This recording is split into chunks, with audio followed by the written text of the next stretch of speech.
আপনারা বিশ্বাস করেন কাঁচ আর সম্পর্ক নাকি একই রকম? কাঁচ ভেঙে গেলে যতই জোড়া লাগানোর আমরা চেষ্টা করি দাগ থেকেই যায়। একই রকম সম্পর্কও নাকি একবার ভেঙে গেলে আপনি যত সুন্দর করে জোড়া লাগানোর চেষ্টা করুন না কেন ছকছকে আর হয় না, দাগ কিন্তু থেকেই যায়। কিন্তু প্রশ্ন হলো, কাঁচ না হয় হাত থেকে পড়ে ভাঙতেই পারে, সম্পর্ক তো আর কাঁচ নয়। তাহলে সম্পর্ক ভাঙে কেন? শুধুই কি অপর ব্যক্তির জন্য, নাকি কোথাও না কোথাও আমরা নিজেরাও দায়ী? আসুন ভীষণ সুন্দর একটা লেখা পাঠ করে শোনাই।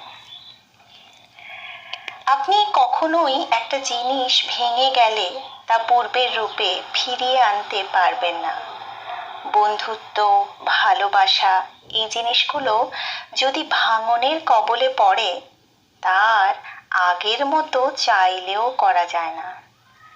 মানুষ বোঝে না, অনুমান করতে পারে না যখন তাকে সর্বোচ্চ গুরুত্ব দেয়া হয়, কিন্তু যখন অবহেলা পেতে শুরু করে তা সহজেই বুঝে ফেলে।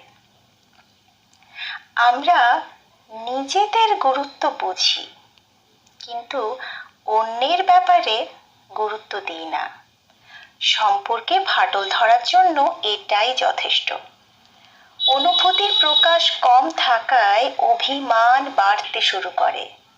তাই অভিমানের পাহাড়ের কাছে এক সাগর অনুভূতি হার মানতে বাধ্য হয়।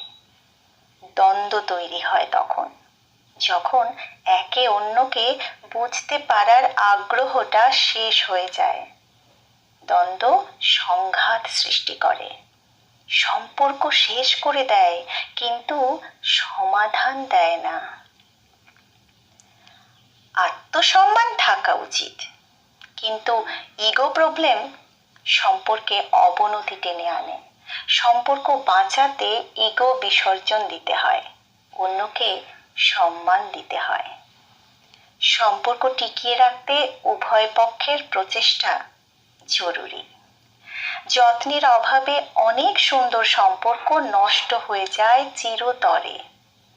আপনি নিজেকে যতটুকু বোঝেন অপর প্রান্তের মানুষটাকেও সেইভাবেই বুঝতে চেষ্টা করুন, তাহলে সম্পর্কে ফাটল ধরবে না, সম্পর্ক সঠিকভাবেই চলতে থাকবে।